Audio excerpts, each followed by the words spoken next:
Tata cara berinteraksi dengan jin itu bagaimana yang benar. Materi ini sangat sulit sekali untuk dipelajari. Namun, jangan khawatir. Kita ajarin tuntas di sini. Simak channel ini mulai dari awal sampai akhir membahas tentang keilmuan gaib tanpa doa dan tanpa mantra. Apakah bisa? Pasti bisa dan bisa langsung dipraktekkan. Jadi simak terus channel ini kalau Anda ingin mencari keilmuan gaib tanpa puasa. Dan hasilnya pun sangat maksimal. Bisa diadu sama kemampuan orang lain juga. Ya, jadi cara berinteraksi dengan benar sama bangsa jin itu sangat sulit sekali ya bagi orang yang belum memahami. Tapi di sini dibahas tuntas. Pasti Anda bisa untuk berinteraksi dengan jelas. Simak kelanjutan video ini.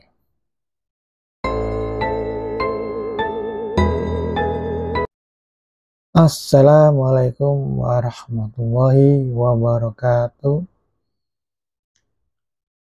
Om Swastiastu, Namo Buddhaya, salam kebajikan, Rahayu. Salam spiritual. Hari ini saya membahas sebuah keilmuan gaib yang sangat langka, yaitu materi untuk berinteraksi dengan bangsa jin. Bagaimana cara berinteraksi dengan bangsa jin itu yang benar? Biar kita mengerti maksud dari jin tersebut. Nah, pelajaran ini memang sangat sulit sekali. Orang belajar berinteraksi butuh proses, butuh waktu bulanan, bahkan tahunan. Nah, namun di sini dibahas tuntas. Anda tekun, ulet, dan rajin untuk belajar, saya jamin tidak sampai 1 bulan Anda mahir. Sering dipraktekkan kurang lebih 3 hari sampai 7 hari pasti mahir. Bagaimana caranya?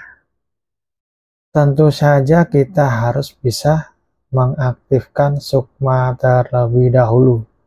Karena sukma itu adalah dasar utama untuk mempelajari ilmu gaib. Bagaimana untuk mengaktifkan sukma? Untuk mengaktifkan sukma itu tanpa menggunakan doa ataupun ritual yang berlebihan, bahkan yang macam-macam. Cara untuk mengaktifkan sukma cukup latihan bermeditasi saja. Setelah Anda memahami tentang sukma itu udah aktif, maka kita latihan untuk berinteraksi sama bangsa jin, sama bangsa gaib. Bagaimana tekniknya? Tekniknya kita harus paham sukma aktif dan non-aktif terlebih dahulu. Bila sukma aktif itu ditandai dengan bagaimana tubuh kita. Sedangkan sukma non-aktif itu juga bagaimana tubuh kita yang kita rasakan. Anda harus bisa memahami kedua poin tersebut. Jika Anda udah paham tentang sukma sudah aktif, maka langkah demi langkah untuk menuju keilmuan yang tingkat tinggi sangat mudah sekali. Nah, caranya yaitu aktifkan sukma terlebih dahulu. Nah, setelah itu kita menerawang di lokasi. Lokasi mana terserah Anda. Anda mau menerawang di mana latihannya. Misalkan di ruangan Anda, di kamar, ya terawang di kamarmu.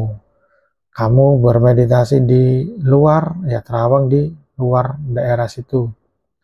Jadi kita terawang dulu. Sampai benar-benar Anda bisa menembus alam gaib atau bisa bertemu dengan satu makhluk minimal.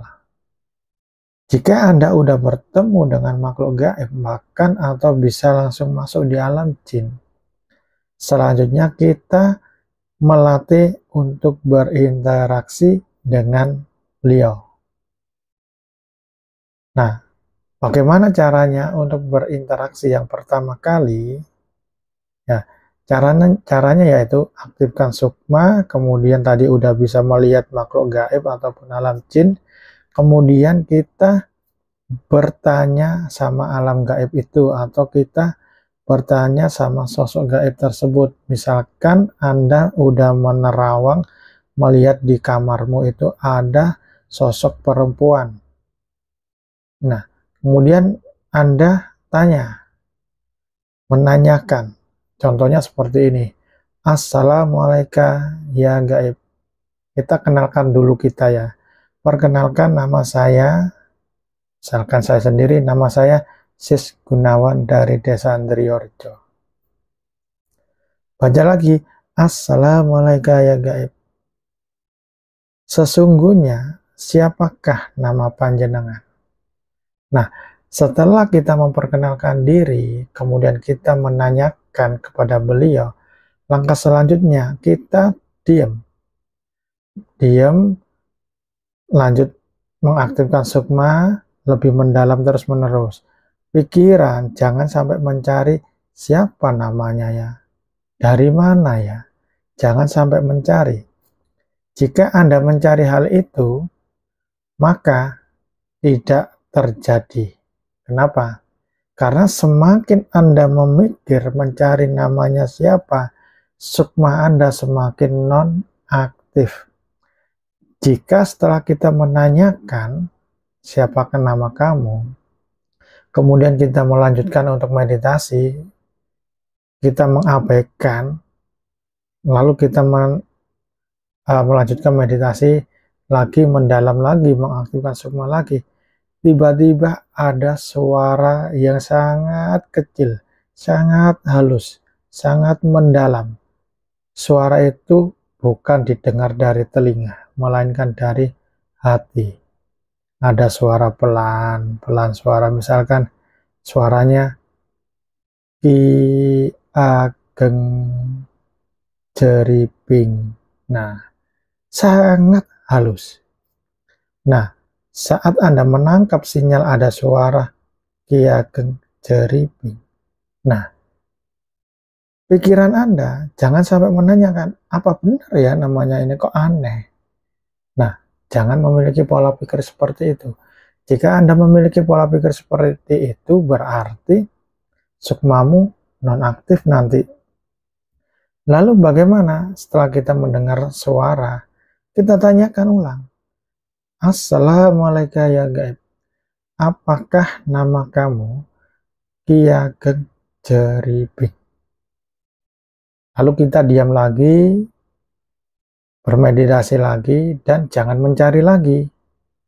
Nah, nanti ada suara lagi, sangat kecil lagi. Jawabannya, ya. Misalkan ada suara iya.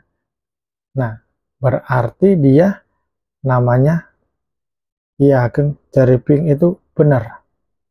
Nah, buktinya apa? Oke, pembuktiannya seperti ini. Kemudian kita melakukan meditasi. Kita panggil, Assalamualaikum ya gaib. Ki Ageng Jeriping panjenengan kula aturi rawuh ndugi mriki. Kemudian melanjutkan meditasi lagi.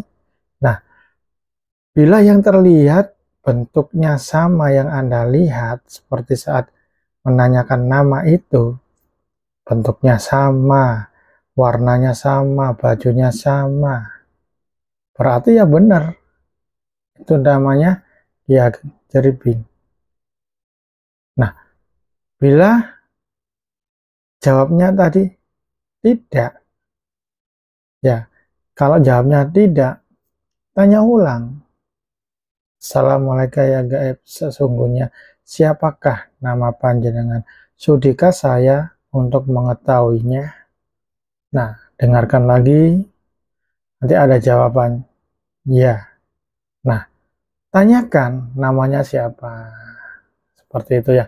Jadi, teknik untuk berinteraksi sama bangsa jin, sama bangsa gaib, yaitu kita aktifkan sukma. Setelah sukma aktif, kita terawang apa yang mau diajak komunikasi. Apakah alam jin, apakah sosok gaib. Nah, yang ketiga, kita menanyakan apa yang mau kita tanyakan.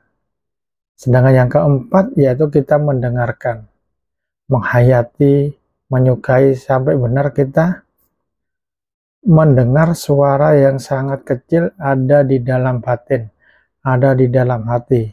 Kenapa? Karena jin itu memberikan suara atau memberikan jawabannya melalui sukmamu, bukan melalui jasadmu, melainkan melalui sukmamu. Sukma dengan gaib unsurnya setara, jadi sinkron, jadi bisa berkomunikasi. Jika jin dengan raga tidak sinkron, tidak setara, maka suara-suara gaib itu tidak terdengar oleh telinganya jasad. Maka dari itu, setelah Anda bertanya, kemudian kita meditasi lagi, mendalam lagi, nanti ada suara jawaban dari beliau. Itulah teknik untuk berinteraksi. Teknik ini harus sering dilatih. Tanpa ada latihan, Anda nggak bakalan mahir. Jadi, bukan karena doanya yang ampuh, ritualnya yang ampuh, bukan itu. Itu adalah salah. Kamu memiliki doa yang kamu katakan itu adalah ampuh, udah ditirakati, udah dipuasain, udah diwirid. Nah, saat digunakan untuk berinteraksi bahasa jin, apakah menggunakan doa tersebut? Pasti tidak. Doa itu digunakan saat kita udah punya ilmunya. Jadi kita cari ilmu dulu, punya ilmu gaib dulu, untuk berinteraksi, untuk menerawang, untuk meraga sukma. Nah, setelah udah punya ilmunya, kalau kita punya doa-doa yang khusus atau doa yang diijazah sama para kiai yang khusus, nah itu gunain. Nah, fungsinya doa ini adalah sebagai untuk pelindung atau penyelamat, bukan untuk melihat bangsa jin. Bangsa jin itu bisa dilihat bukan dengan doa, melainkan dengan sukma. Nah, kenapa saya bilang gitu? Karena saya sinkronkan dengan sistemnya organ, sistemnya jasad. Mata ini bisa melihat. Apakah perlu membaca doa terlebih dahulu? Tentu saja tidak. Jadi, Allah menciptakan jasad manusia itu sempurna. Semua ini memiliki fungsi. Mata memiliki fungsi, hidung memiliki fungsi, telinga memiliki fungsi, tangan, kaki, badan memiliki fungsi sendiri-sendiri. Nah, kalau ingin melihat, gunakan alat matamu. Hanya kita gunakan saja, bisa melihat. Dengan cara apa? Mata dibuka, udah terlihat. Di situ ada dinding, ada lemari. Nah, sama halnya dengan kita kalau melihat jin, ya kita harus bisa aktifkan sukma. Cuma aktifkan saja, udah terlihat alam jin, udah terlihat sosok jin. Nah, itulah ilmu kasepuan yang dibahas di channel ini. Assalamualaikum warahmatullahi wabarakatuh.